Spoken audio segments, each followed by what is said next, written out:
الرحمن الرحیم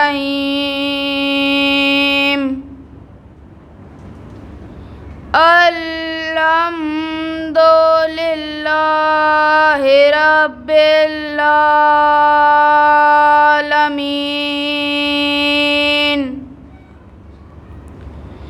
الرحمن الرحیم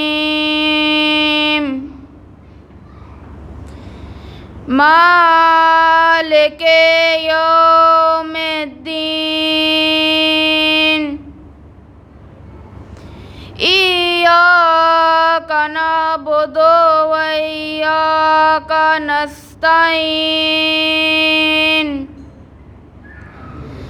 اهدنا الصراط المستقیم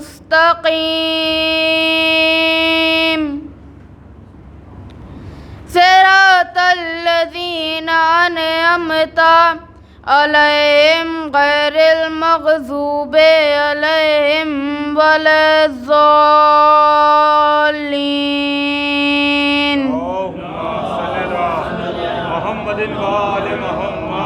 بسم اللہ الرحمن الرحیم الم نشرح لک صدرک ووضعنا عنک وزرک الذی انقض ظہرک ورفعنا لک ذکرک فإن مع العسر یسرا إن مع العسر یسرا فإذا فرغت فانصب وإلى ربك فارغب صدق اللہ العلی العظیم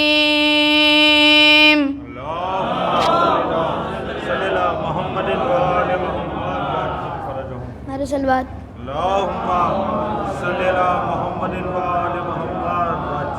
کہتے ہیں بڑے فقر سے ہم غم نہیں کرتے، ماتم کی صدا سنتے ہیں ماتم نہیں کرتے، کیوں آپ کا دل جلتا ہے کیوں جلتا ہے سینہ، کیوں آپ کا دل جلتا ہے کیوں جلتا ہے سینہ، ہم آپ کے سینے پہ تو ماتم نہیں کرتے، ہم آپ کے سینے پہ تو ماتم نہیں کرتے۔ نعرہ صلوات۔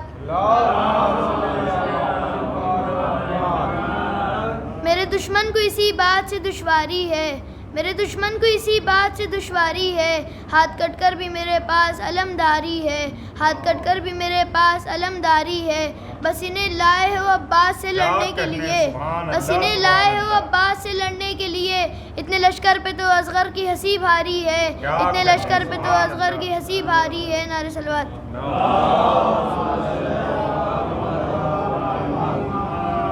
بر محمد و آل محمد صلوات۔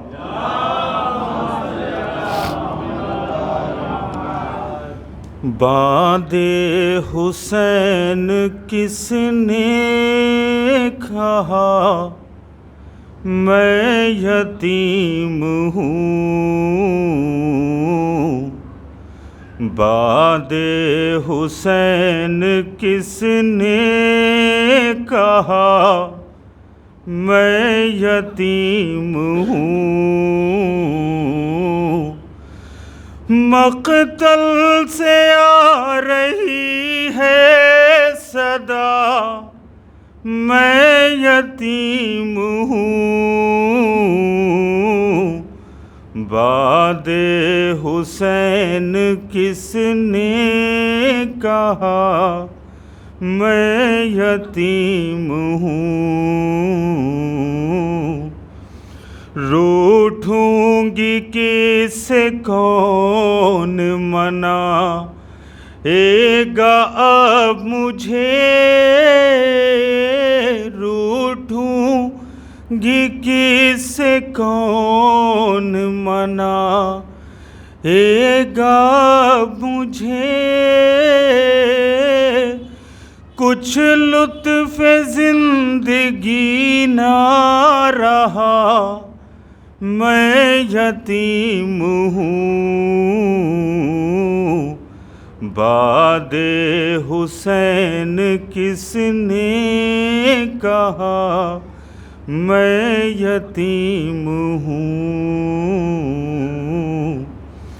میں اپنے آنسوؤں سے بجھا لوں گی اپنی پیاس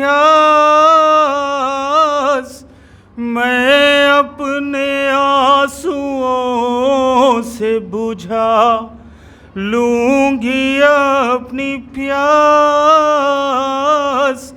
مقتل سے لوٹ آؤ چچا، میں یتیم ہوں،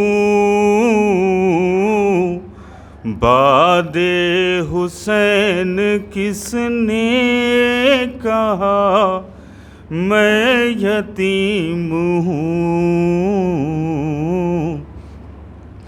سر رکھ دیا سکینہ نے زینب کی گود میں، سر رکھ دیا سکینہ نے زینب کی گود میں، رکھنا پھوپھی خیال میرا، میں یتیم ہوں، باد حسین کس نے کہا میں یتیم ہوں، مقتل سے آ رہی ہے صدا، میں یتیم ہوں، اللہم صلی اللہ بر محمد وآل محمد صلوات محمد وآل محمد۔ ایک مطلع اور 3-4 شعر دیکھیں گے پیش خدمت ہے کہ ایک آمد خورشید منور تیری آواز، ایک آمد خورشید منور تیری آواز، پٹ کھول دیے صبح نے سن کر تیری آواز، تو میں جب بھی گزرتا ہوں سکوت شب ہر سے، میں جب بھی گزرتا ہوں سکوت شب ہر سے، سنتا ہوں اذان علی اکبر تیری آواز، سنتا ہوں اذان علی اکبر تیری آواز، تو پیاسوں کے لیے مشق سکینہ کے افق سے، پیاسوں کے لیے مشق سکینہ کے افق سے، گرتا ہوا ایک چشمہ کوثر تیری آواز، تو ایک پیاسا مسافر ہے آتش گوش یہ انسان، ایک پیاسا مسافر ہے آتش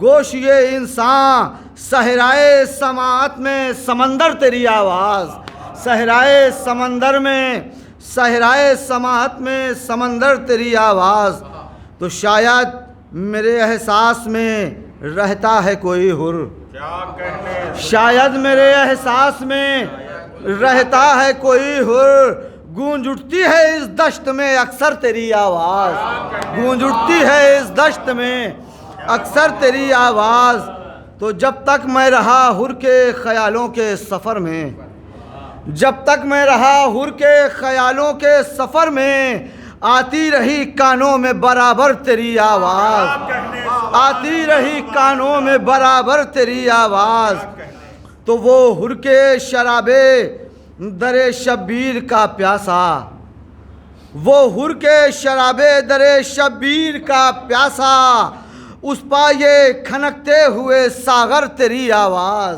اس پر یہ کھنکتے ہوئے ساغر تیری آواز، تو پاکیزگی ایسی ہے کہ مریم بھی کریں رشک، پاکیزگی ایسی ہے کہ مریم بھی کریں رشک، جیسے سر زینب کی ہو چادر تیری آواز، جیسے سر زینب کی ہو چادر تیری آواز، پاکیزگی ایسی ہے کہ مریم بھی کریں رشک، جیسے سر زینب کی ہو چادر تیری آواز۔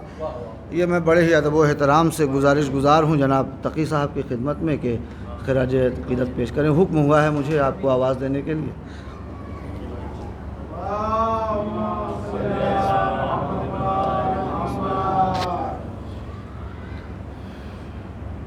ایک اس سے بہتر صلوات عنایت فرمائیں۔ 4 مصروں سے آغاز کرتا ہوں۔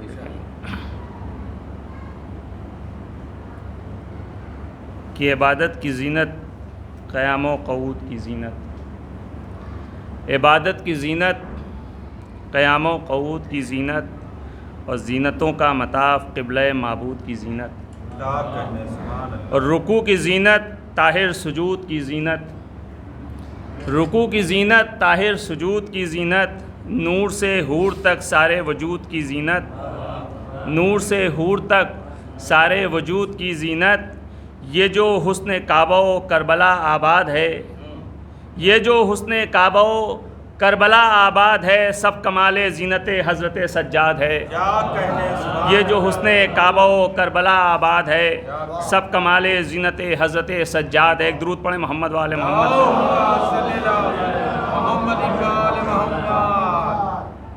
میں دیکھیں چند اشعار کے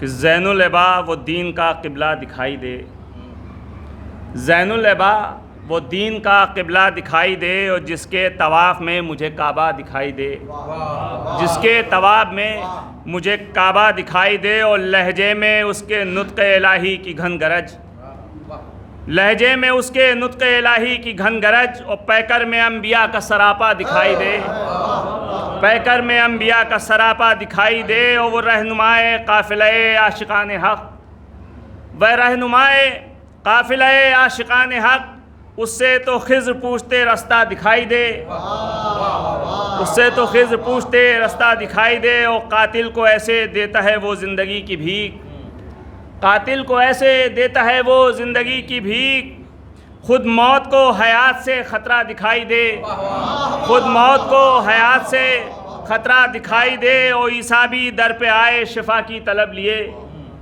عیسیٰ بھی در پہ آئے شفا کی طلب لیے، اور بیمار کربلا وہ مسیحا دکھائی دے، بیمار کربلا وہ مسیحا دکھائی دے، اور ہاتھوں میں لے کے اس کے صحیفے کے طور پر، ہاتھوں میں لے کے اس کے صحیفے کو طور پر، اور حیران روح حضرت موسیٰ دکھائی دے، حیران روح حضرت موسیٰ دکھائی دے، اور شیر خدا کے پوتے کا مارا ہوا یزید، شیر خدا کے پوتے کا مارا ہوا یزید، اور تاریخ کی صلیب پہ لٹکا دکھائی دے، اور بابا عرب کا ناز تو ماں غیرت عجم، بابا عرب کا ناز تو ماں غیرت عجم، اپنے نسب میں وہ در یکتا دکھائی دے، اپنے نسب میں وہ در یکتا دکھائی دے، اور پانی کے ایک قطرے کو ترسا کیے وہ لوگ، پانی کے ایک قطرے کو ترسا کیے وہ لوگ، جن کا فرات رزق پہ قبضہ دکھائی دے، جن کا فرات رزق پہ قبضہ دکھائی دے، اور سجاد وہ اسیر ستم ہے کہ آج بھی، سجاد وہ اسیر ستم ہے کہ آج بھی، اس کی لحد کے گرد بھی پہرا دکھائی دے، اس کی لحد کے گرد بھی پہرا دکھائی دے۔ ایک درود پڑھیں محمد والے محمد۔ چند اشعار مناسبت سے سماعت فرما لیں کہ اللہ سے فریاد کرو وقت بکا ہے، اللہ سے فریاد کرو وقت بکا ہے، اور سرور کا عزادار زمانے سے چلا ہے، اور 40 برس رویا ہے جو خون کے آنسو، 40 برس رویا ہے جو خون کے آنسو، آج اس کے لیے فرش عزا کا یہ بچھا ہے، آج اس کے لیے فرش عزا کا یہ بچھا ہے، اور وہ قید سلاسل وہ عبادت کا تسلسل، وہ قید سلاسل وہ عبادت کا تسلسل، اور حق یہ ہے کہ مولا ہی میرا زینبا ہے، اور چادر کا سرے زینب مستر سے اترنا، چادر کا سرے زینب مستر سے اترنا، اور اس غم سے ہی سجاد کا دل خون ہوا ہے، اس غم سے ہی سجاد کا دل خون ہوا ہے، اور گو ہتھ کڑی ہاتھوں میں ہے اور پاؤں میں بیڑی، اور گو ہتھ کڑی ہاتھوں میں ہے اور پاؤں میں بیڑی، امت کے لیے لب پہ فقط حرف دعا ہے، امت کے لیے لب پہ فقط حرف دعا ہے، اور ماں بہنیں کھلے سر دربار کھڑی ہیں، اور ماں بہنیں کھلے سر دربار کھڑی ہیں، اور سجاد سا غیور یہ سب دیکھ رہا ہے، سجاد سا غیور یہ سب دیکھ رہا ہے، اور جب قبر میں عباس کی اترے تو غضب تھا، جب قبر میں عباس کی اترے تو غضب تھا، بس چادر زینب کہا غش آنے لگا ہے، بس چادر زینب کہا غش آنے لگا ہے، اور قبریں تو بنا دیں میرے پرسے کو بچا کون، قبریں تو بنا دیں میرے پرسے کو بچا کون، ارے تنہا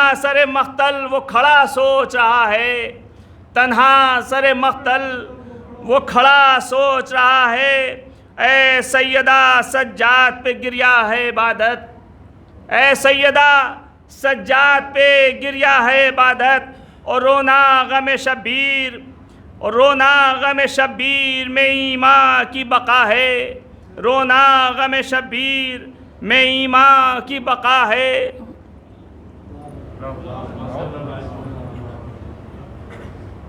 بر محمد وآل محمد صلوات۔ ایک باواز بلند صلوات بھیجی محمد والے۔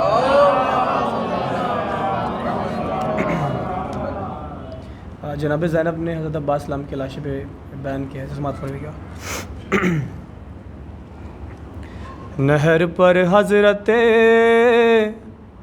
عباس کے لاشے کے قریب ایک بہن خستہ تنو کشتہ جگر خفتہ نصیب، بے نوا بے کسو بے پردہ و لاچار غریب، لیکن اس پر بھی محمد کے گھرانے کی نقیب، زرد چہرے پہ ہے بکھرے ہوئے بالوں کی نقاب، جیسے جزدان میں لپٹی ہوئی عصمت کی کتاب، جا بجا جسم پہ ہے خون کے دھبوں کے نشان، جیسے پیری میں اٹھائی ہو کوئی لاش جوان، ارے ورم آنکھوں میں ہے کمر خم ہے تو خاموش زبان، ضبط کا پھر بھی یہ عالم ہے کہ گریان افغان، کون بی بی ہے جو اس طرح سے جا کھوتی ہے، جس طرح لاش پہ بھائی کے بہن روتی ہے، جس طرح لاش پہ بھائی کے بہن روتی ہے، ارے محویت کا ہے یہ عالم کہ نظر ہٹتی نہیں، چومتی ہے کبھی شانے تو کبھی جھک کے جبھی، کبھی تھراتا ہے لاشا تو کبھی مقتل کی جبھی، خوف ہے عرش الہی نہ الٹ جائے کہیں، لاش عباس پہ یہ دختر حیدر تو نہیں، دیکھیے دیکھیے یہ زینب مضطر تو نہیں، ارے رو کے کہتی ہے اٹھو صاحب شمشیر اٹھو، حیدر اصل اٹھو وقت کے شبیر اٹھو، آل تطہیر کی سوئی ہوئی تصویر اٹھو، کاٹ دو عابد دلگیر کی زنجیر اٹھو، آگ ہی آگ ہے بھڑکی ہوئی خیموں میں تمام، چھن گئی سر سے ردا جاتی ہوں میں سوئے شام، میرے عباس قیامت ہے بپا تیرے بعد، ارے لٹ کے برباد ہوئی آل ابا تیرے بعد، ارے مٹ گئی رسم وفا جان وفا تیرے بعد، خاک دنیا میں ہے جینے کا مزہ تیرے بعد. میرے بھائی یہ دعا مانگو کہ مر جائے بہن، ارے لے کے رانڈوں کو یتیموں کو کدھر جائے بہن. میرے عباس قیامت ہے بپا تیرے بعد. صلوات پڑھے محمد وآل محمد.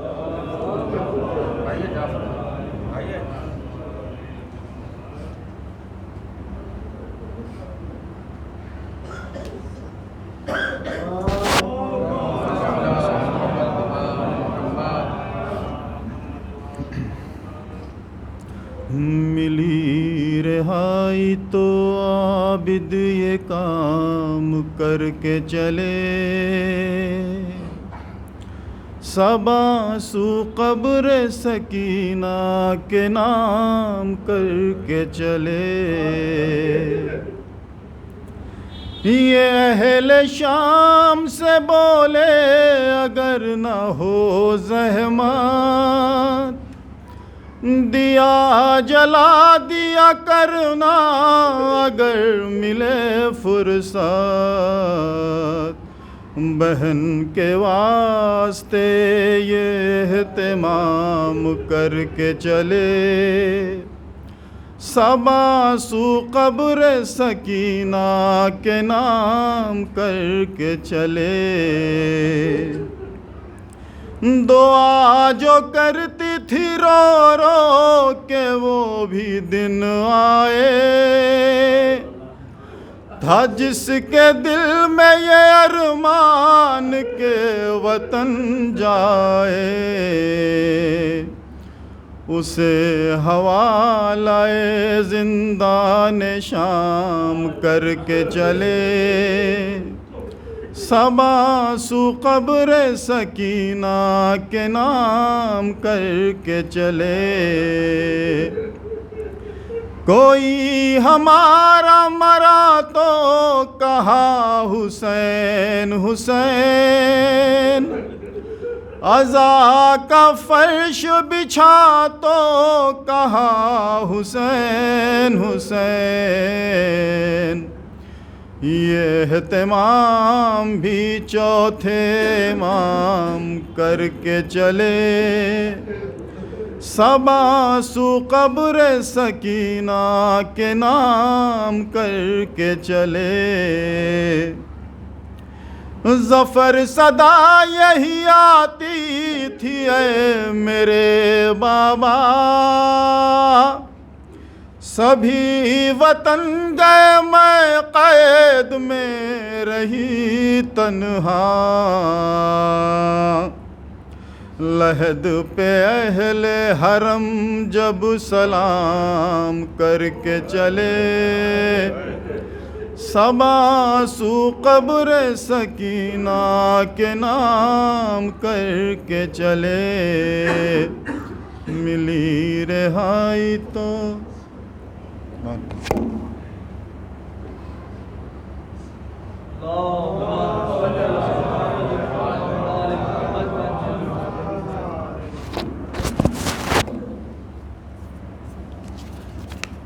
چوتھے امام زین العابدین علیہ السلام. ہمیشہ سے ابو طالب کے گھر تھا رہنما کوئی، ہمیشہ سے ابو طالب کے گھر تھا رہنما کوئی. محمد مصطفیٰ کوئی، علی مرتضیٰ کوئی، محمد مصطفیٰ کوئی، علی مرتضیٰ کوئی.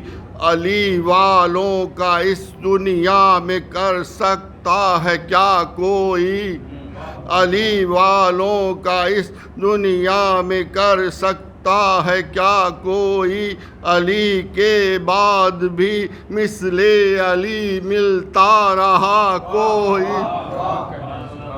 اور امامت کر گیا حالات کی ناسازگاری میں. نہ تو تبلیغ دی جس میں نہ تھی ایسی دعا کو، اور تیرے دستے کرم سے فیض کے موتی برستے تھے، تیرے دستے کرم سے فیض کے موتی برستے تھے، تعجب کیا اگر ہاتھوں کا دھوبن لے گیا کوئی، یہ باد کربلا سجاد تیری ذات تھی ورنہ، یہ باد کربلا سجاد تیری ذات تھی ورنہ، نہ ہوتا لینے والا دہر میں نام خدا کوئی، زمانے میں پدر تیرا وقار سجدہ داور ہے، لقب سجاد کا پایا نہیں تیرے سوا کوئی۔ جناب زین العابدین کی شان میں سر سجدہ ہے قلم، اس پہ تو حیرت کیا ہے، سر سجدہ ہے قلم، اس پہ تو حیرت کیا ہے، اس کو معلوم ہے سجاد کی عظمت کیا ہے، اس کو معلوم ہے سجاد کی عظمت کیا ہے، اور جن کو معلوم ہے یہ صبر کی لذت کیا ہے، ان کی نظروں میں بھلا ظلم کی واقعیت کیا ہے، اور منزل صبر کی عابد نے بتائی سب کو، منزلت صبر کی عابد نے بتائی سب کو، پوچھئے صبر سے عابد کی فضیلت کیا ہے، منزلت صبر کی عابد نے بتائی سب کو، پوچھئے صبر سے عابد کی فضیلت کیا ہے، اور یہ نظر آتے ہیں قرآن کی ہر صورت میں، یہ نظر آتے ہیں قرآن کی ہر صورت میں، آئینہ خود ہی بتا دیتا ہے صورت کیا ہے، اور جو دعاؤں سے کرے راہ ہدایت پیدا، جو دعاؤں سے کرے راہ ہدایت پیدا، اس سے اندازہ کرو شان امامت کیا ہے، اس سے اندازہ کرو شاہ امامت کیا ہے، یہ اگر چاہیں تو افلاک سے موتی برسے، یہ اگر چاہیں تو افلاک سے موتی برسے، تشت میں ہاتھ کے دھوبن کی حقیقت کیا،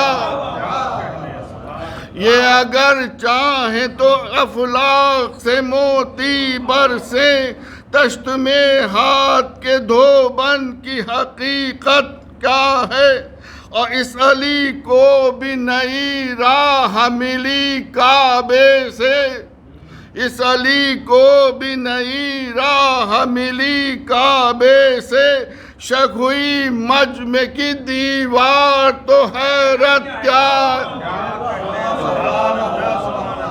اس علی کو بھی نئی راہ ملی کعبے سے، اور شک ہوئی مجمع کی دیوار تو حیرت کیا ہے، اور نور کو کر نہیں سکتی کوئی طاقت بھی اسیر، نور کو کر نہیں سکتی کوئی طاقت بھی اسیر، کوفہ شام کی بڑھتی ہوئی طاقت کیا ہے،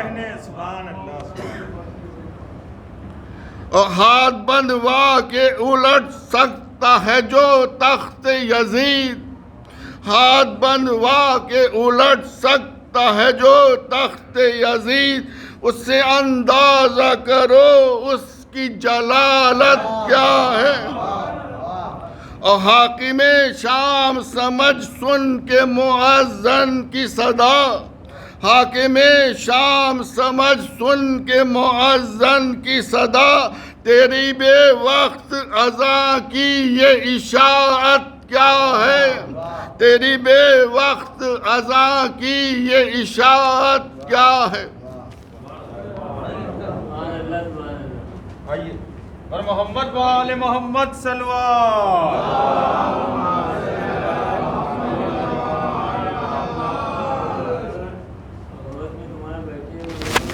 وہ منع کر دیا تھا. بر محمد وآل محمد صلوات.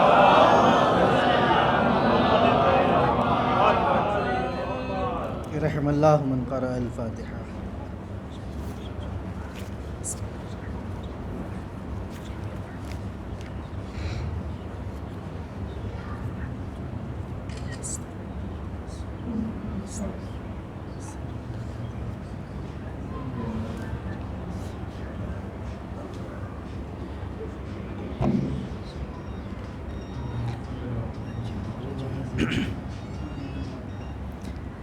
اعوذ باللہ السمیع العلیم من الشیطان اللعین الرجیم. بسم اللہ الرحمن الرحیم. الحمد للہ رب العالمین بارئ الخلائق اجمعین فاطر السماوات والارضین ثم الصلاة والسلام علی اشرف الانبیاء والافضل المرسلین سید الاولین والآخرین ابی القاسم محمد صلی اللہ علیہ وآلہ الطیبین الطاہرین المعصومین المنتخبین المنتجبین الذین اذهب اللہ عنہم الرجس وطہرہم تطہیرا.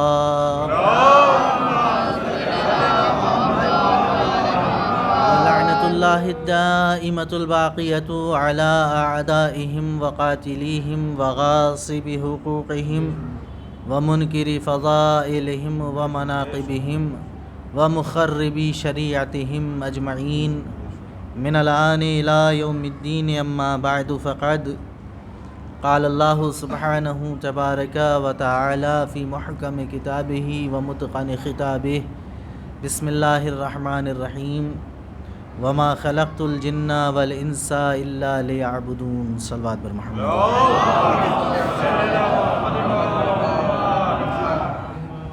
حاضرین گرامی قدر، عزاداران سرکار سید الشہداء، قبل اس کے کہ میں اس آئے وافی ہدایہ کے ذیل میں اپنے بے ہنگم الفاظ میں ڈھلے ہوئے معروضات کو آپ کی سماعتوں پر بار کروں، گزارش یہ ہے کہ ایک مرتبہ سورہ حمد اور 3 مرتبہ سورہ اخلاص کی تلاوت فرما کر مرحوم جلال الدین حیدر ابن دولار مرزا مرحوم اور مرحومہ اقبال آرا بنت حضور عالم مرحوم، ان مرحومین کی روح کو ارسال فرما دیں.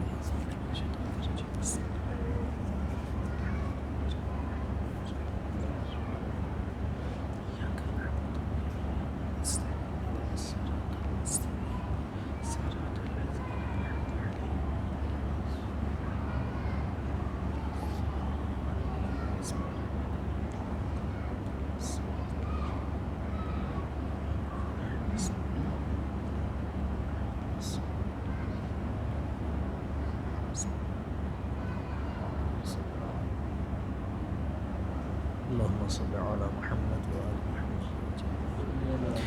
مل جل کر ایک صلوات عنایت فرمائیں.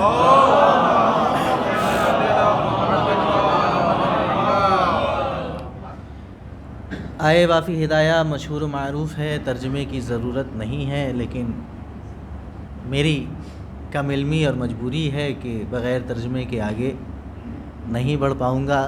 کلام کو مہمیز کرنے کے لیے ترجمے کے راہوار میں ایڑ لگانی پڑے گی. ایک صلوات پڑھیں بر محمد ما خلقت الجن والانس. نہیں خلق کیا میں نے جنوں کو اور انسانوں کو. اب اگر یہیں پہ ختم کر دوں ترجمہ تو ایسے ہی ہوگا کہ لا الہ. کیا کہنے، سبحان اللہ سبحان اللہ. اور اگر یہاں پہ ترجمہ ختم کر دوں تو کہنا بھی چاہیے لا الہ. ایک صلوات پڑھیں میرے محمد۔ جب کوئی خالق ہی نہیں ہے تو معبود کون ہے؟ اسی طرز پر گفتگو کلام الہی میں ہو رہی ہے کہ ما خلقت الجن والانس، نہیں خلق کیا میں نے انسانوں کو اور جنوں کو الا لیعبدون، مگر اس لیے خلق کیا کہ وہ میری عبادت کریں۔ حضرت امام حسین علیہ السلام اس آیہ کریمہ کے ور محمد وآل محمد صلوات۔ لیعبدون کی تفسیر میں فرماتے ہیں کہ اے لیعرفون، عبادت بغیر معرفت کے نہیں، اور معرفت اللہ کی، اللہ اپنے بارے میں کہہ رہا ہے کہ میں نے خلق نہیں کیا انسانوں کو اور جنوں کو مگر اس لیے کہ وہ میری عبادت کریں۔ جو سر کلام الہی کو جانتا ہے وہ کہہ رہا ہے کہ اللہ لیعرفون، مگر اس لیے خلق کیا ہے پروردگار نے کہ اس کی معرفت حاصل ہو۔ اب معرفت اس کی حاصل کیسے ہوگی؟ جب تک ایسے بندوں کی طرف رجوع نہ کرے جو مجسم معرفت الہی ہوں،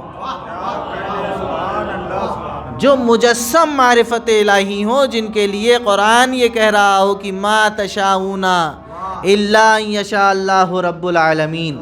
دیکھیں مجلس تو آپ صبح سن چکے ہیں، صبح میں آپ نے شبن چچا کے ہاں مجلس کو سماعت کر لیا ہے، اس وقت درس سن لیجئے۔ ایک صلوات پڑھیں بر محمد وآل محمد۔ بات کو آگے بڑھانے کے لیے میں اپنی ہی تقریر سے کچھ اقتباس نقل کروں گا تاکہ گفتگو آگے بڑھ سکے۔ 3 شعبان کی محفل کو خطاب کرتے ہوئے میں نے ایک حدیث مبارکہ آپ کے سامنے اس کا ایک جز نقل کیا تھا، اس وقت مناسب معلوم ہوتا ہے کہ اسے بھی ذکر کروں یاد دہانی کے طور پر کہ قال الحسین علیہ السلام لما دخلت علی رسول اللہ صلی اللہ علیہ وآلہ وسلم وعندہ ابی ابن کعب وقال رسول اللہ لی۔ پوری عبارت عربی میں پڑھ دوں یا ترجمہ کرتا چلوں ساتھ میں؟ ایک صلوات پڑھیں بر محمد وآل محمد۔ لما دخلت علی رسول اللہ، جب میں داخل ہوا پیغمبر اسلام کے پاس، یعنی میں پیغمبر کی محفل میں مجلس میں داخل ہوا، پیغمبر نے، پھر امام کہتے ہیں وعندہ ابی ابن کعب، ابی ابن کعب وہاں بیٹھا ہوا تھا۔ اس محفل میں جتنی حدیث آپ کو سنائی تھی اس سے ایک قدم آگے بڑھ جاؤں گا آج کی مجلس میں کہ ابی ابن کعب بیٹھا تھا۔ جیسے ہی رسول اسلام نے مجھے آتے ہوئے دیکھا، 4 یا 5 برس کا سن ہے میرے اور آپ کے آقا امام حسین علیہ السلام کا، امام کو آتے ہوئے دیکھ کر پیغمبر اسلام فرماتے ہیں کہ مرحباً بک یا ابا عبداللہ یا زین السماوات والارضین، اے آسمانوں اور زمینوں کی زینت، آپ کا استقبال ہے۔ تو ابی ابن کعب کو ہضم نہیں ہوئی بات، فوراً پوچھ لیا کیف یکون زین السماوات والارضین احد غیرک یا رسول اللہ، اے اللہ کے رسول، زمین اور آسمان کی زینت تو آپ ہیں، آپ کے سوا اور کون آسمان و زمین کی زینت ہو سکتا ہے؟ تو پیغمبر نے بڑا خوبصورت سا جملہ ارشاد فرمایا کہ زمین سے زیادہ آسمان والے حسین کی معرفت رکھتے ہیں۔ اور پھر آج کی تاریخ سے مناسبت کرتے ہوئے جملہ آگے، حدیث کا جز میں نے بتایا تھا کہ 2.5 صفحات پر مشتمل حدیث مبارکہ ہے پیغمبر اسلام کی۔ پھر امام کے چند فضائل بیان کیے اور اس کے بعد کہا کہ اللہ نے حسین ابن علی کے صلب میں ایک ایسے امام کو رکھا ہے کہ جس کی معرفت حاصل ہو جائے تو انسان دنیا اور آخرت میں کامیاب ہو جائے۔ تو ابی ابن کعب نے پوچھا یا رسول اللہ وہ کون ہیں؟ تو پیغمبر نے فرمایا ہوا علی ابن الحسین۔ صلوات پڑھیں۔ کوئی اور نہیں ہے، ہمارا اور آپ کا چوتھا امام زین العابدین سید الساجدین۔ تو میں نے یہ عرض کیوں کی؟ زین العابدین لقب ہے جسے ہم نام سمجھتے ہیں، بچوں کے لیے عرض کر رہا ہوں، نام ہے علی۔ اچھا علی نام کیوں ہے؟ علی نام رکھنا، علی اکبر، علی اوسط، علی اصغر، کربلا کے حوالے سے ہم 3 علی امام حسین علیہ الصلاۃ والسلام کی اولاد میں سے جانتے ہیں، لیکن زین العابدین نام اتنا رٹ چکا ہے، اتنا یاد ہو چکا ہے کہ شاید بچے یہ سمجھتے ہوں کہ چوتھے امام کا نام ہی زین العابدین ہے۔ اگر ان سے پوچھ لیا جائے کہ چوتھے امام کا نام کیا ہے تو وہ یہی جواب دیتے ہیں، چوتھے امام حضرت زین العابدین علیہ السلام، کیونکہ بچپن میں ہم لوگوں کو بھی ایسے ہی یاد کرایا گیا تھا، چوتھے امام حضرت زین العابدین علیہ السلام۔ تو نام نہیں ہے، لقب ہے، خطاب ہے، ٹائٹل ہے۔ نام کیا ہے؟ علی۔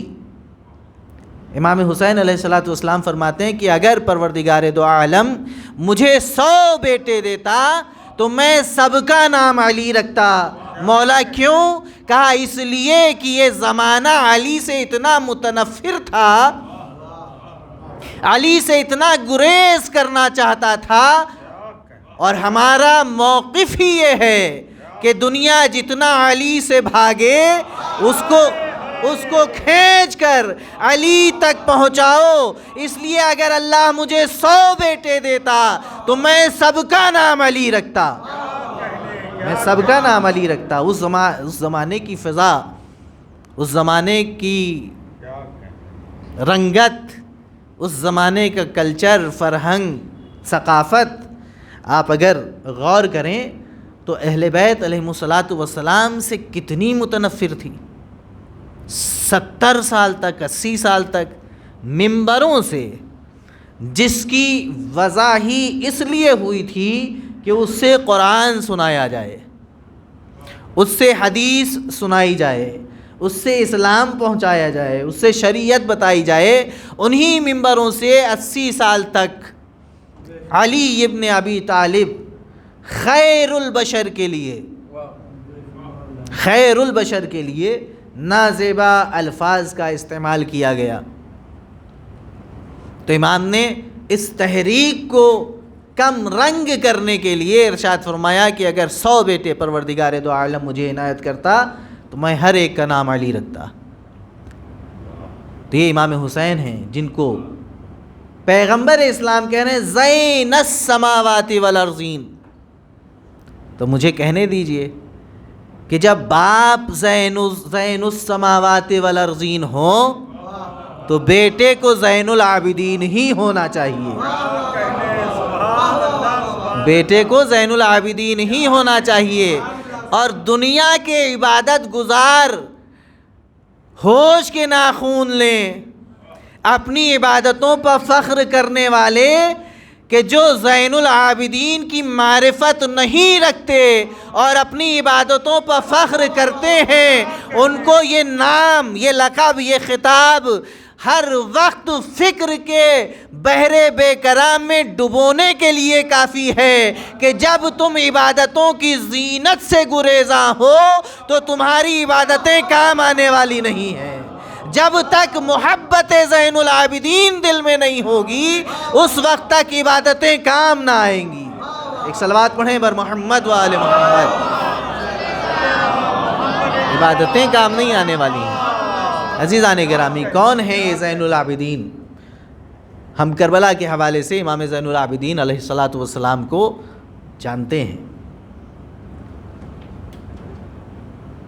مصائب، ظاہر سی بات ہے کچھ نام تاریخ میں اور خاندان عصمت و طہارت میں ایسے ہیں کہ ان کا ذکر آتے ہی آنکھیں پرنم ہو جاتی ہیں۔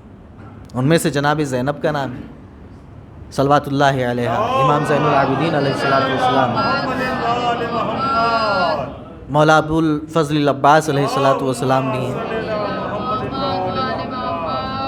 لیکن آج تھوڑے صبر کے ساتھ حضرت امام زین العابدین علیہ الصلاۃ والسلام کی حیات طیبہ کے کچھ پہلو جتنا امکان میں ہوگا میں اپنے چھوٹے بھائیوں کے لیے عرض کرنے کی کوشش کروں گا۔ کون ہیں امام زین العابدین؟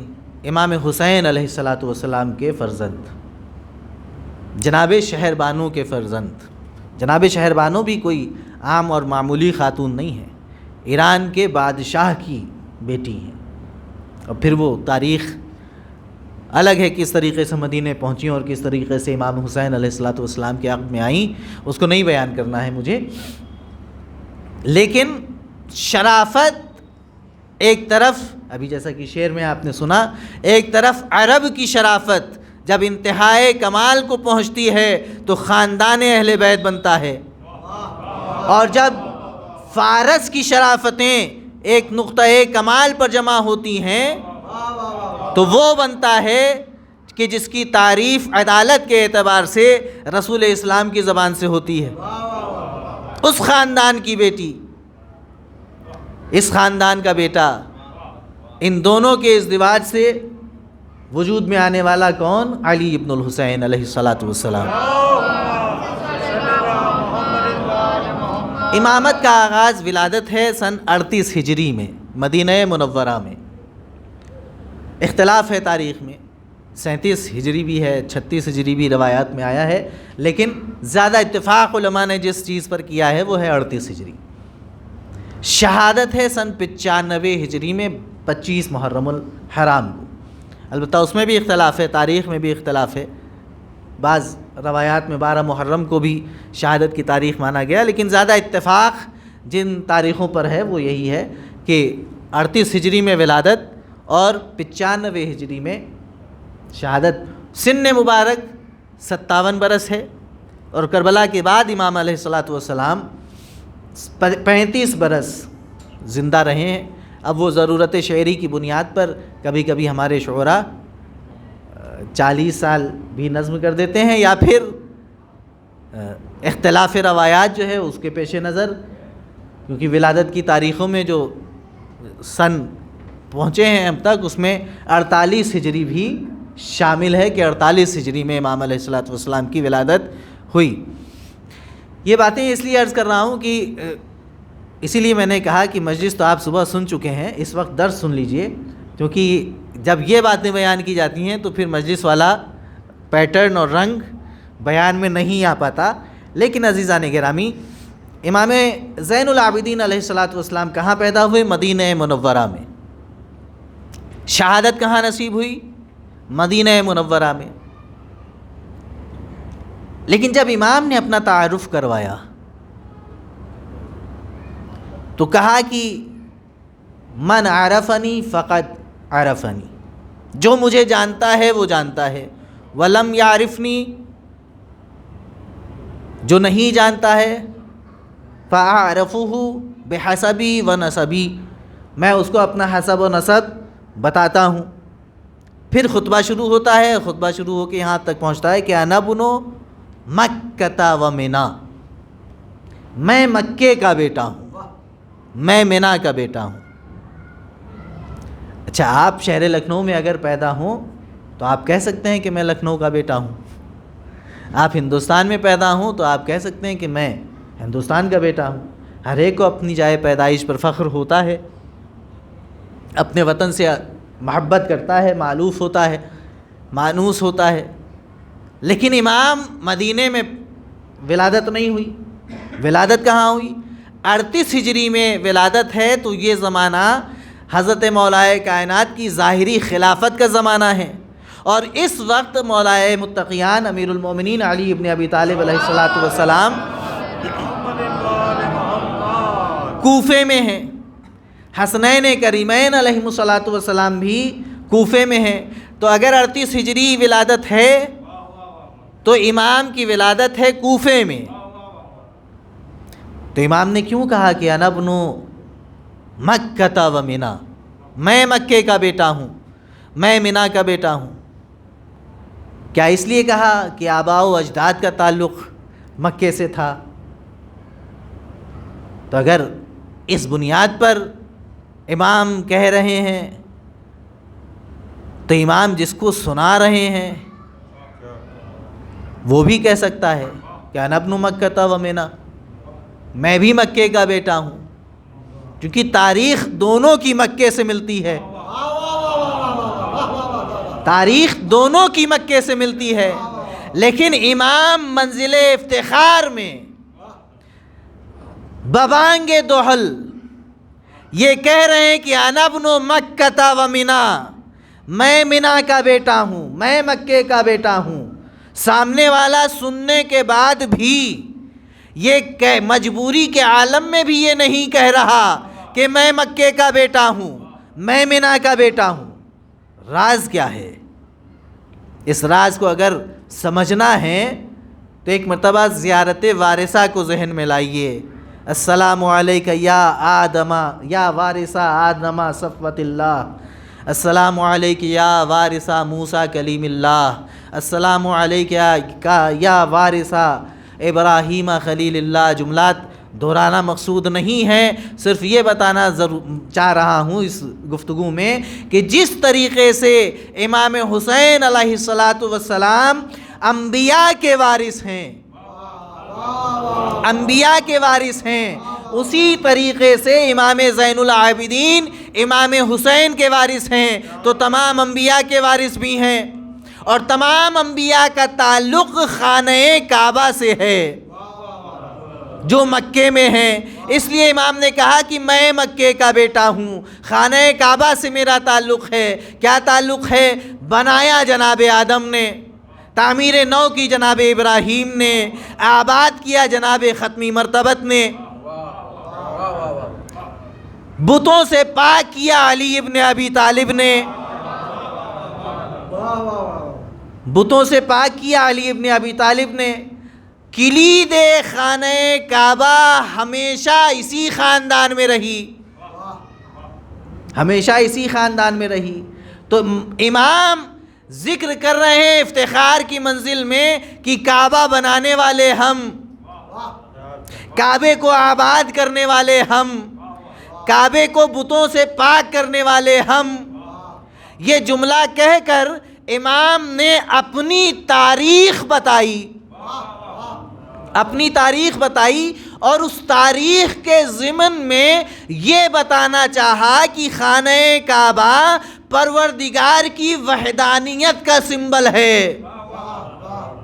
انبیاء آئے، خانہ کعبہ کو اللہ کی وحدانیت کی علامت کے طور پر پہچنوایا، اور جب حادثات زمانہ نے خانہ کعبہ کو بتوں کی آماج گاہ بنا دیا تو پیغمبر نے اپنے اس دوش پر جس پر مہر نبوت تھی علی کو بلند کر کے ان بتوں کو تڑوا کر بتایا کہ بتوں کے رکھنے کی جگہ خانہ کعبہ نہیں بلکہ اللہ کی وحدانیت کی علامت ہے۔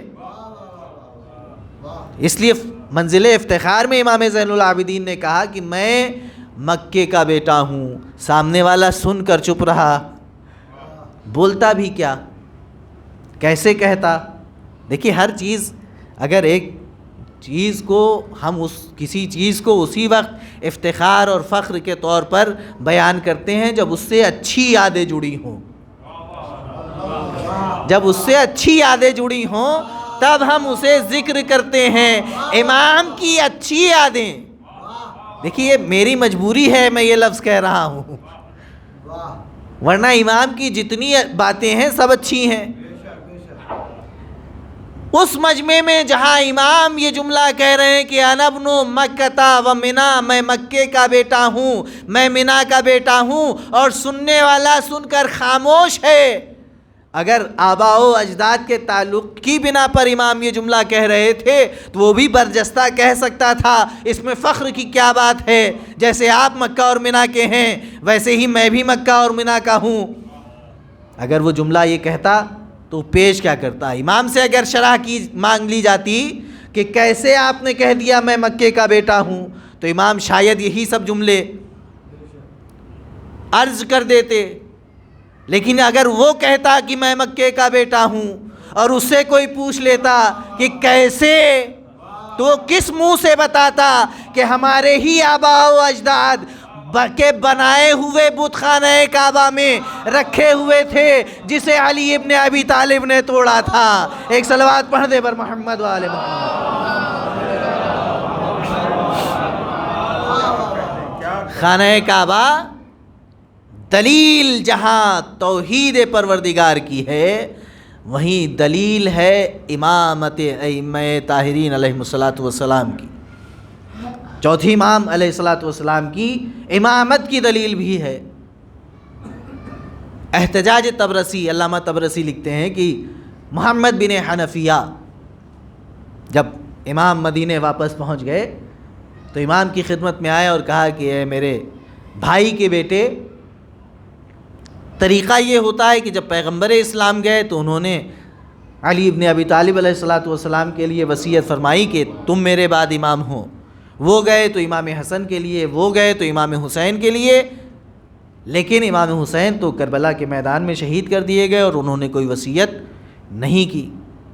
لہذا تم مسئلہ امامت میں خاموشی اختیار کرو، اور میں سن میں تم سے بڑا ہوں، لہذا یہ کام اور یہ ذمہ داری مجھے اٹھانے دو. امام نے کہا کہ چچا باز آ جائیے اپنی اس فکر سے، امامت ہمارا حق ہے اور بابا نے میرے لیے وصیت کی ہے. مسئلہ طے نہیں ہوا.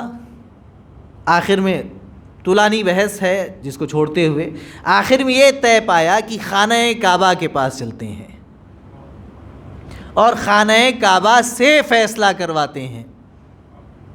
دونوں پہنچے جم غفیر کے ساتھ. پہلے امام نے موقع دیا جناب محمد حنفیہ کو کہ آپ اپنی امامت ثابت کیجئے. طے یہ ہوا تھا کہ حجر اسود جس کی امامت کے سلسلے میں گواہی دے گا اس کو امام مان لیا جائے گا. جس کی گواہی حجر اسود دے گا اسے امام تسلیم کر لیا جائے گا. محمد حنفیہ آگے بڑھے، حجر اسود کے قریب پہنچے، بارگاہ الہی میں ملتمس ہوئے، چند کلمات دعا کے بارگاہ الہی میں پیش کیے اور انتظار کرتے رہے کہ شاید حجر اسود سے میری امامت کے لیے دلیل بن کر کوئی صدا آئے. مگر ایک سکوت تھا. تھوڑی دیر گزرنے کے بعد امام علیہ الصلوۃ والسلام گویا ہوئے، اے چچا جان، اگر آپ امامت کے حقدار ہوتے تو حجر اسود جو تمام انبیاء کی نبوتوں کا، تمام ائمہ کی امامتوں کا اور تمام مومنین کے ایمان پر گواہ ہے، وہ اب تک آپ کی امامت کی گواہی دے چکا ہوتا. محمد حنفیہ پیچھے ہٹے، امام کو آگے بڑھنے کا اشارہ کیا. امام بھی حجر اسود کی طرف متوجہ ہو کر بارگاہ الہی میں ملتمس ہوئے. تھوڑی ہی دیر گزری تھی کہ السلام علیکہ یا وصی رسول رب العالمین کی صدا حجر اسود سے آئی، اور حجر اسود نے یہ اعلان کیا کہ اس زمانہ حاضر میں اگر اللہ کے رسول کا جانشین کوئی ہے تو وہ علی ابن الحسین ہے. وہ علی ابن الحسین ہے. شاید ایک وجہ یہ بھی ہو کہ امام نے فرمایا کہ انا ابن مکہ و منا، میں مکے کا بیٹا ہوں، میں منا کا بیٹا ہوں. تو عزیزان گرامی، یہ ہیں امام زین العابدین علیہ الصلوۃ والسلام. کتنا پرآشوب زمانہ ہے. جس وقت امام کو امامت کی ذمہ داری ملی ہے کربلا میں، اور جب مدینے آئے ہیں تو بنی امیہ کی کارکردگیوں کی وجہ سے شریعت بالکل فراموش ہو چکی ہے. صاحب اغانی واقعہ لکھتے ہیں کہ مدینے کا ماحول یہ تھا کہ نہیں عن المنکر اور امر بالمعروف کو طاق پر رکھ دیا گیا تھا. کوئی امر بالمعروف کرنے والا نہیں تھا، کوئی نہیں عن المنکر کرنے والا نہیں تھا. کرتا کون؟ جو حاکم تھا وہ خود یہ کہہ رہا تھا کہ اگر کسی نے مجھے تقوی کی وصیت کی تو میں اس کی گردن اڑا دوں گا. خوف کا یہ عالم تھا. عالم تھے، حفاظ قرآن تھے، شریعت کے جانکار تھے، عبادت کرنے والے تھے، مگر ظلم کے خلاف، شریعت کی پامالی کے خلاف آواز اٹھانے والا کوئی نہیں تھا۔ صاحب اغانی لکھتے ہیں کہ عائشہ بنت طلحہ نام کی موسیقی کار، گلوکار، گانا گانے والی اس زمانے میں بہت مشہور تھی، جو بہت موٹی رقم لے کر لوگوں کے گھروں میں جاتی تھی گانا گانے کے لیے۔ اسے نمازی بھی بلاتا تھا، اسے عالم بھی بلاتا تھا، اسے مفسر قرآن بھی بلاتا تھا، اسے شریعت کا بیان کرنے والا بھی بلاتا تھا۔ تو یہ عالم تھا جب امام زین العابدین علیہ الصلاۃ والسلام کی امامت کا آغاز ہوا۔ ایسے میں امام یہ تو کہہ نہیں سکتے تھے کہ رسول اللہ نے یہ فرمایا، علی ابن ابی طالب نے یہ فرمایا، حسن مجتبیٰ نے یہ فرمایا، حسین شہید بے کربلا نے یہ فرمایا۔ اگر ان کے نام سے ہی کام چل جاتا تو ان پر مظالم کیوں ہوتے؟ قال رسول اللہ کہنے والے تو اور بھی بہت سے تھے، ان سب کو فراموش کر دیا گیا تھا۔ تو امام نے ایک طریقہ کار اختیار یہ کیا کہ امام نے قرآن کی آیات کے ذریعے سے تبلیغ اسلام شروع کی۔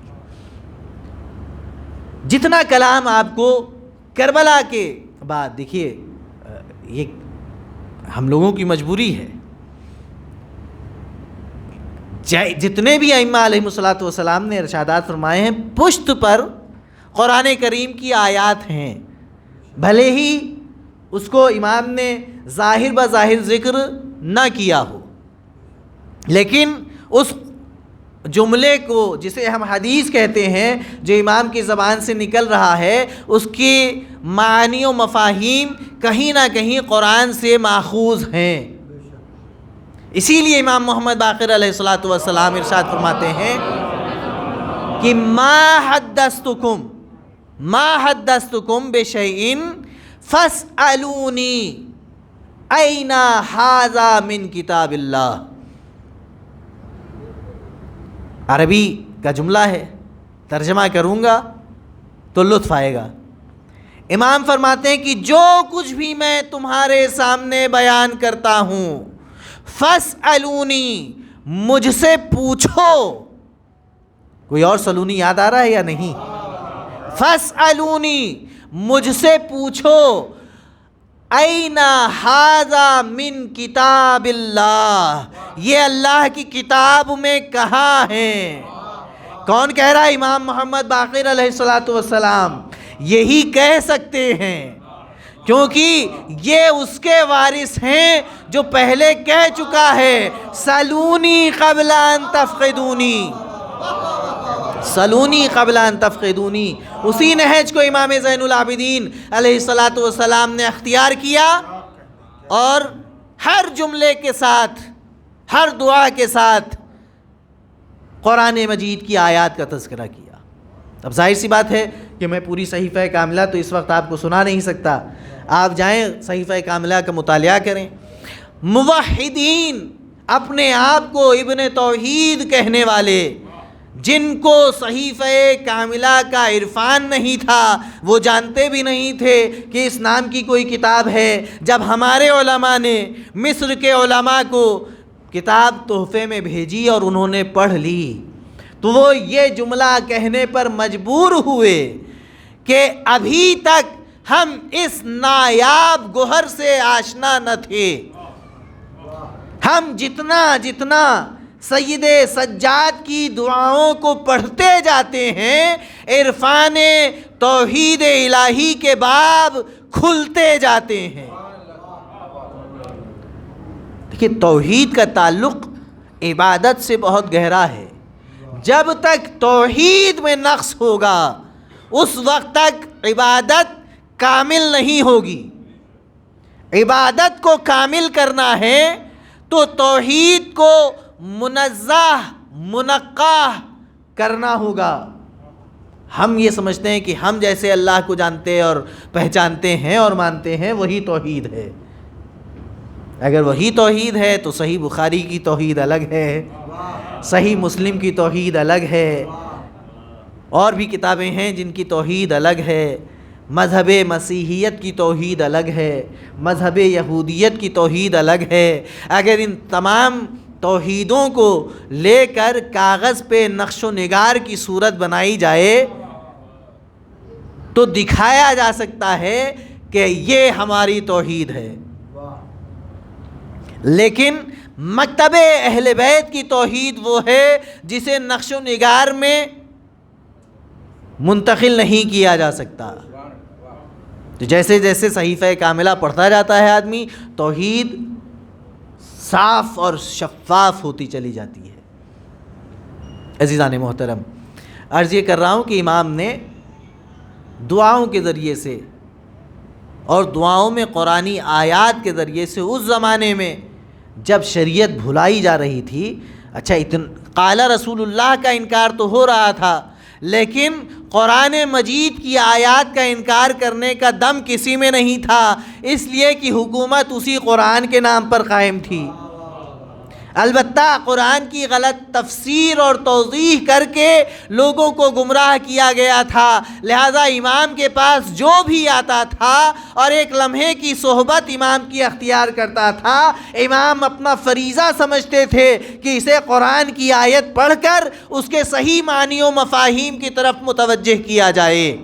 اور امام کا یہی عمل تھا کہ علامہ مجلسی کے بحار الانوار میں لکھنے کے بقول 170 شاگرد امام سید سجاد کے اس وقت ہو چکے تھے، یعنی اس مکتب، اس یونیورسٹی، اس درسگاہ کی جس کی پہچان ہم امام محمد باقر اور امام جعفر صادق علیہ السلام کے زمانے میں دیکھتے ہیں، اس کی بنیاد امام سید سجاد علیہ السلام نے رکھی ہے۔ 170 شاگرد امام کے، جس میں ابو حمزہ سمالی، جس میں جناب کمیل، جس میں سعید ابن جبیر اور بہت بڑے بڑے نام جنہوں نے بعد میں توحید کے لیے، رسالت کے لیے اور امامت کے لیے خدمات انجام دیں۔ عزیزان محترم، اس وقت میں بس کلام امام سے کچھ اخلاقی گفتگو بھی ہو جائے، کلام امام سے اپنے چھوٹے بھائیوں کے لیے عرض کرتا ہوں کہ جو بات کہی کہ امام نے دعویٰ کیا، بیٹے نے دعویٰ کیا کہ ما حدثتکم بشیئن، میں جس چیز کے لیے بھی کوئی بات تمہارے سامنے پیش کروں تمہیں حق ہے کہ مجھ سے آ کر سوال کرو کہ یہ قرآن میں کہاں ہے۔ عجب مرحلہ ہے کہ دعویٰ امام نے کیا تھا، امام کے شایع نشان تھا، لیکن جب بتانے والا موجود تھا تب کسی نے پوچھا نہیں، اور آج کوئی چھوڑ نہیں رہا ہے۔ آج ہر کوئی اپنے اپنے عالم کے پاس پہنچا ہوا ہے، یہ بتائیے قرآن میں یہ کہاں ہے، قرآن میں یہ کہاں ہے۔ جب دعوت کھلی ہوئی مل رہی تھی فاسألونی، تو کسی نے پوچھا نہیں۔ تو امام دیکھ رہے تھے کہ میرے جد نے دعویٰ کیا سلونی سلونی، تو کسی نے پوچھا نہیں زیادہ کچھ، تو اب اگر یہ دعویٰ میں بھی کروں کہ جسے جو ضرورت ہے وہ آ کے پوچھ لے تو بات ادھوری رہ جائے گی، لوگ آ کر پوچھیں گے نہیں، لہذا میں خود ہی جو بھی میرے پاس آئے گا اسے قرآن کی آیت سناؤں گا، تفسیر قرآن بتاؤں گا۔ امام کے 3 جملے، اگر ان 3 جملوں کو ہم اپنی زندگی میں اختیار کر لیں، اور قسم خدا کی اسی چیز کا فقدان ہے، ہم ابھی کل ہی مجھے ایک اسٹیٹس دکھا رہے تھے ایک صاحب کہ میں اپنی زبان میں کہوں کہ قالا گوتم بدھ، یہ اسٹیٹس لگا تھا، اور کس کے اسٹیٹس پہ لگا تھا؟ معذرت کے ساتھ کوئی رضوی صاحب تھے، یعنی ایک رضوی صاحب کو امام رضا کا کوئی قول نہیں ملا، وہ لگا رہے ہیں کسی اور کے قول کو، اور فخر سے لگا رہے ہیں، کیوں؟ اس لیے کہ اس میں اخلاقی پہلو ہے۔ اخلاقی پہلو ہے۔ تو عزیزان گرامی، جب ہم اہل بیت کو سمجھیں گے نہیں، پڑھیں گے نہیں، سنیں گے نہیں، تو یہی ہوگا کہ دوسروں کے جملوں کو ہم اپنے اسٹیٹس کی زینت بنائیں گے۔ ہماری حیات کی جو زینت ہیں، انہوں نے اتنا کچھ فرما دیا ہے کہ ہم اسے اپنی زندگی میں اختیار کر لیں تو زین العابدین کی طرح ہم بھی زین الانسانیت ہو جائیں، زین الانسانیت ہو جائیں، بشرطے کہ اسے زندگی میں اختیار کریں۔ کیا فرماتے ہیں کہ امام علیہ الصلوۃ والسلام، ایک اور صلوات پڑھیں تو عرض کروں،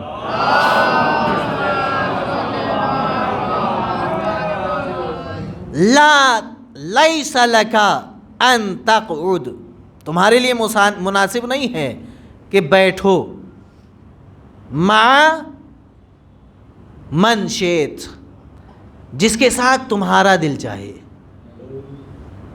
لیس لک ان تقعد مع من شئت، تمہارے لیے مناسب نہیں ہے کہ تمہارا دل جس کے ساتھ چاہے اس کے ساتھ بیٹھو۔ معمولی جملہ ہے سننے کے اعتبار سے، لیکن بڑی گہرائی اور گہرائی لیے ہوئے ہے۔ اگر ہم اپنی صحبت کو بدلیں، جب تک صحبت نہیں بدلے گی تب تک کردار نہیں بدلے گا، اور جب تک کردار نہیں بدلے گا ہم اہل بیت والے ہوں گے نہیں۔ لہذا شریعت نے یہ صاف حکم دیا ہے کہ کسی منکر خدا کو اپنا دوست نہ بناؤ۔ جب منکر خدا کو دوست نہیں بنا سکتے تو منکر رسالت کو، اور ہم 3 گواہیوں سے بات کم پر تو کرتے نہیں۔ جب توحید کے منکر کو دوست نہیں بنا سکتے، جب رسالت کے منکر کو دوست نہیں بنا سکتے، تو ولایت کے منکر کو دوست کیسے بنا سکتے ہیں؟ جب تک ہم ولایت کے منکر کو اپنا دوست سمجھتے رہیں گے، ہمارا دل چاہ رہا ہے کہ ہم ان کے ساتھ بیٹھیں، تو امام منع فرما رہے ہیں کیا لا تقعد مع من شئت، تمہارے لیے مناسب نہیں ہے کہ جس کے ساتھ تمہارا دل چاہے بیٹھو اس کے ساتھ بیٹھو۔ کیوں؟ فإن اللہ تعالی یقول، اب استدلال قائم کیا، ابھی تک اپنی بات کی، اس کے بعد استدلال قائم کیا، لا تقعد بعد الذکر مع القوم الظالمین، یاد دہانی کے بعد ظالمین کے ساتھ مت بیٹھو۔ آنے والا آیا، امام نے اس کے کان تک یہ پیغام پہنچایا، اب وہ یہ پیغام لے کر پہنچا، ظاہر سی بات ہے کہ امام کی زبان سے بات نکلی ہے، اثر تو کرے گی۔ اب وہ کہیں بیٹھنا چاہ رہا ہے، وہ دیکھ رہا ہے یہ ظالم ہے تو نہیں، کہیں یہ ظالم تو نہیں ہے، کہیں یہ ظالم تو نہیں ہے۔ ابھی میں مدینے کے کلچر کی ایک ہلکی سی تصویر آپ کو دکھا چکا ہوں۔ ظالم کون ہے؟ جو شریعت میں تبدیلی کرے، جو قرآن کو پس پشت ڈال دے، جو اقوال رسول کو بھلا دے، وہ ظالم ہے۔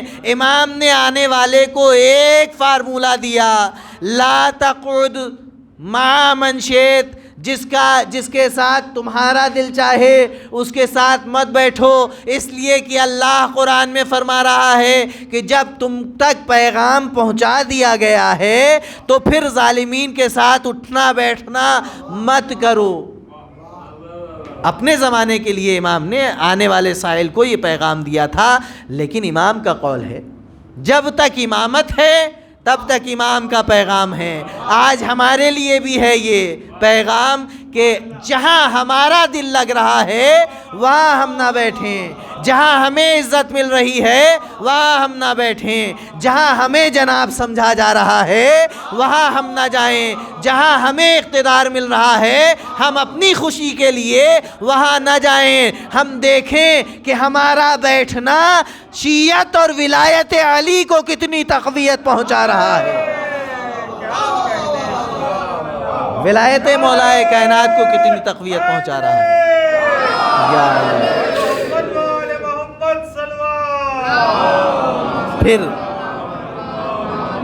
دوسرا جملہ، بس دو جملے اور امام کے.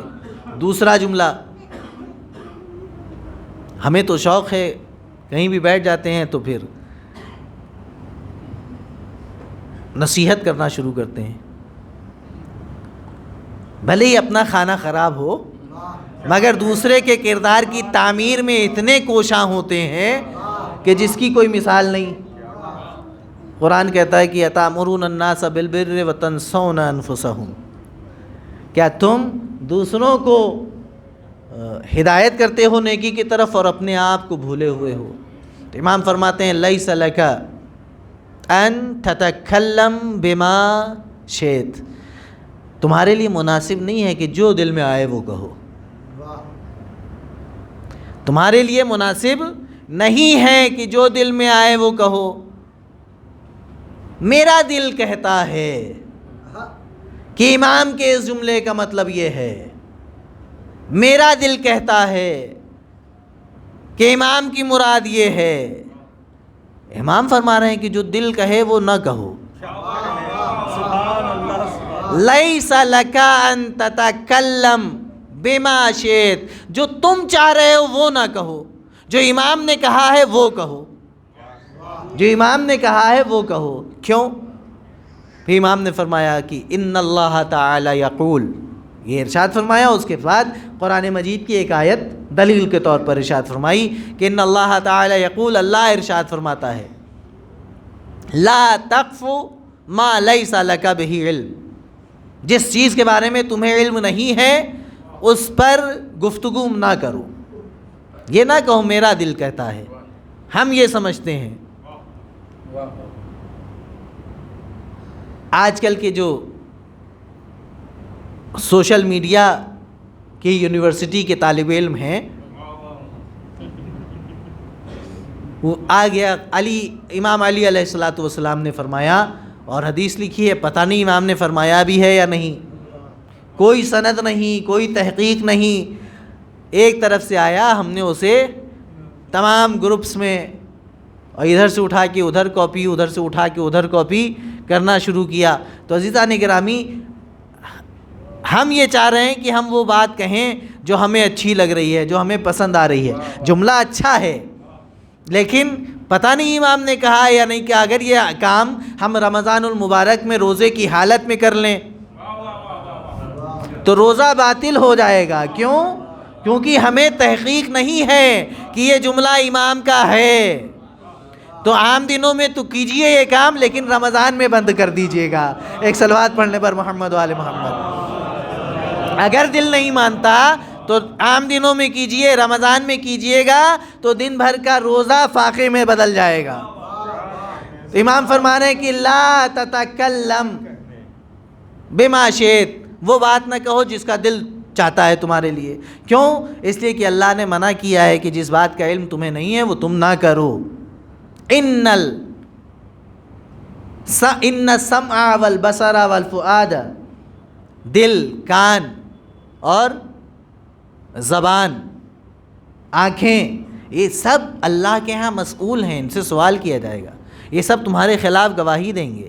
جب تم ایسا کوئی کام کرو گے جو شریعت میں نہیں ہے، دین میں نہیں ہے، تو تم سے سوال کیا جائے گا. تیسری بات امام نے کیا کہی؟ لیس لک ان تسمع، تمہارے لیے مناسب نہیں ہے کہ تم سنو ما شئت، جو تم چاہتے ہو. دیکھیے ہماری زندگی انہی 3 جملوں پر مشتمل ہے. ہم سننا وہی چاہتے ہیں، وہی چیز سنتے ہیں جو چاہتے ہیں، وہی بولتے ہیں جو چاہتے ہیں، وہی جاتے ہیں جس کو چاہتے اور پسند کرتے ہیں. امام نے فرمایا کہ یہ 3 کام تم قرآن کے مطابق کرنا شروع کر دو. 3 کام قرآن کے مطابق کرنا شروع کر دو. وہاں جاؤ، وہاں بیٹھو جہاں اللہ چاہتا ہے، وہ بولو جو اللہ چاہتا ہے، وہ سنو جو اللہ چاہتا ہے، وہ سنو جو اللہ چاہتا ہے. امام نے وہی سنایا جو اللہ چاہتا ہے. جب امام نے سنانا شروع کیا، جب امام نے وہ سنانا شروع کیا جو اللہ چاہتا ہے، تو مدینے کی فضا متغیر ہونے لگی. چاہنے والوں جو ابھی تک شریعت کو بھولے ہوئے تھے وہ امام کے حلقہ بگوش ہونے لگے اور حاکم وقت کو اپنی کرسی اقتدار خطرے میں نظر آنے لگی۔ لہٰذا اس نے یہ جملہ کہا کہ جب تک علی ابن الحسین زندہ ہیں اس وقت تک مجھے چین نہیں ہے۔ دعا کر رہے تھے، قرآن بتا رہے تھے، حدیث بتا رہے تھے، تفسیر بتا رہے تھے، مگر پھر بھی ظالم ایسا لرز رہا تھا جیسے علی ابن ابی طالب شمشیر برہنہ لے کر میدان میں اترے ہوئے ہوں۔ عزیزان محترم، زہر آمادہ کیا گیا، مدینے بھیجا گیا۔ ولید ابن عبد الملک کا زمانہ ہے۔ مدینے میں اپنے ایک کارندے کو یہ حکم دیا گیا کہ یہ امام کے جسم کے تک پہنچانا ہے۔ اس نے کام کیا اور 25ویں محرم سن 95 ہجری میں امام علیہ الصلاۃ والسلام اس دنیا سے دار بقا کی طرف کوچ کر گئے۔ قیامت کا دن گزر گیا، کل کا 25ویں محرم، کہ جب کربلا میں مصائب کو اپنی آنکھوں سے دیکھنے والا امام اس دنیا سے رخصت ہوا۔ عزیزان محترم، 35 سال تک زندہ رہے، مگر میں نے اپنے مطالعے میں نہیں پایا کہ کبھی امام نے یہ کہا ہو کہ کربلا سے جب ہم چلے تو ہمارے گلے میں خاردار طوق تھا۔ مجھے ہتکڑی اور بیڑی میں جکڑا گیا تھا۔ جب بھی کسی نے پوچھا کہ سب سے بڑی مصیبت کیا تھی کربلا میں، تو امام نے یہی جواب دیا کہ الشام الشام الشام، شام کا بازار، شام کا دربار اور شام کا زندان۔ ہاں عزاداروں، امام حسین علیہ الصلاۃ والسلام کی شہادت ہو گئی۔ کربلا کے مقتل سے قافلہ گزارا جانے لگا۔ امام زین العابدین نے اپنے پدر بزرگوار کو بے گور و کفن دیکھا۔ حق تھا، بیٹے تھے، حق تھا کہ جان جسم سے نکل جائے، مگر سیدہ زینب نے سنبھالا۔ میرے لال زین العابدین کیا عالم ہے، میں نے سنا ہے یہاں غسل دیا جائے گا، کفن دفن کیا جائے گا، روضہ بنے گا، زائرین آئیں گے، زیارت ہوگی۔ قافلہ آگے بڑھا، لٹا ہوا قافلہ لے کر امام سید سجاد زندان، دربار، بازار، ان تمام مراحل کو سے گزر گئے، مدینے پہنچے۔ عالم یہ ہے کہ روایت کہتی ہے کہ جب افطار کا وقت آتا تھا اور امام افطار کرنے چلتے تھے تو اتنا گریا کرتے تھے، اتنا گریا کرتے تھے کہ جو پانی افطار کے لیے ہوتا تھا وہ اشکوں سے مضاف ہو جاتا تھا۔ اور جب کہنے والا کہتا تھا کہ مولا اس کب تک گریا کریں گے، تو فرماتے تھے کہ قتل ابی عطشانا، میرا بابا کربلا کے میدان میں پیاسا مارا گیا۔ جب کسی نے سوال کیا منحال نے کہ مولا کب تک گریا کریں گے، شہادت تو آپ کی میراث ہے، امام نے فرمایا کہ یہ بتاؤ کہ یعقوب کے کتنے بیٹے تھے؟ کہا بیٹے تو بہت تھے، 12 بیٹے تھے۔ کہا کتنے جدا ہوئے تھے یوسف سے، یعقوب سے؟ کہا ایک جدا ہوئے تھے۔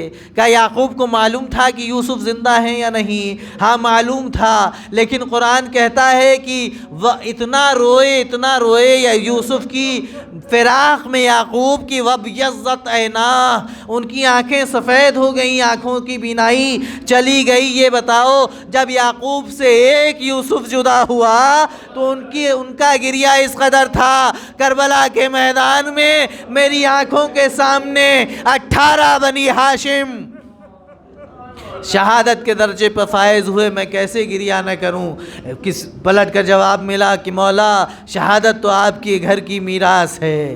امام تڑپ گئے، آواز دی، مانا کہ شہادت ہمارے گھر کی میراث ہے، مگر یہ بتاؤ کہ کیا ماؤں اور بہنوں کا کھلے سر دیار بدیار پھرایا جانا بھی ہماری میراث ہے؟ ہاں عزاداروں، کربلا کا وہ سوگوار 25ویں محرم کو سن 95 ہجری میں ہمارے درمیان سے اٹھ گیا۔ امام محمد باقر علیہ السلام موجود ہیں، غسل و کفن دیا گیا ہے۔ روایت کے حساب سے ایک جمع غفیر امام کے جنازے میں شامل ہے۔ عزت و احترام سے بقیع تک جنازہ گیا ہے، امام حسن کے پہلو میں دفن کیا گیا ہے، لیکن عزیزان محترم چشم تصور سے میں دیکھ رہا ہوں کہ سید سجاد کی روح تڑپ رہی ہے اور کربلا کا رخ کر کے آواز دے رہی ہے، اے بابا آپ کی شہادت، میری شہادت پر اتنے جنازے میں شامل ہونے والے آئے اور مجھے غسل و کفن دیا گیا، عزت و احترام سے جنت البقیع میں دفن کر دیا گیا، مگر ہائے بابا مجھے عصر عاشور محرم کا وہ وقت یاد آ رہا ہے جب کوئی غسل دینے والا نہیں تھا، کوئی کفن پہنانے والا نہیں تھا، آپ کا جسد مطہر کربلا کی جلتی ہوئی زمین پر پڑا تھا، میں ہتھکڑی اور بیڑیوں میں جکڑا ہوا آپ کی لاش کے قریب سے گزارا جا رہا تھا۔ وَسَيَعْلَمُ الَّذِينَ ظَلَمُوا أَيَّ مُنْقَلِبٍ يَنْقَلِبُونَ إِنَّا لِلَّهِ وَإِنَّا إِلَيْهِ رَاجِعُونَ أَلَا لَعْنَةُ اللَّهِ عَلَى الْقَوْمِ الظَّالِمِينَ إِلَٰهِي بِحَقِّ زَهْرَاءَ وَأَبِيهَا وَبَعْلِهَا وَبَنِيهَا تَقَبَّلْ مِنَّا إِنَّكَ أَنْتَ السَّمِيعُ الْعَلِيمُ بسم الله الرحمن الرحيم اللهم كن لوليك الحجة ابن الحسن صلواتك عليه وعلى آبائه في هذه الساعة وفي كل ساعة وليا وحافظا وقائدا وناصرا ودليلا وعينا حتى تسكنه أرضك طوعا وتمتعه فيها طويلا برحمتك يا أرحم الراحمين آمين يا رب العالمين ماتم حسين يا حسين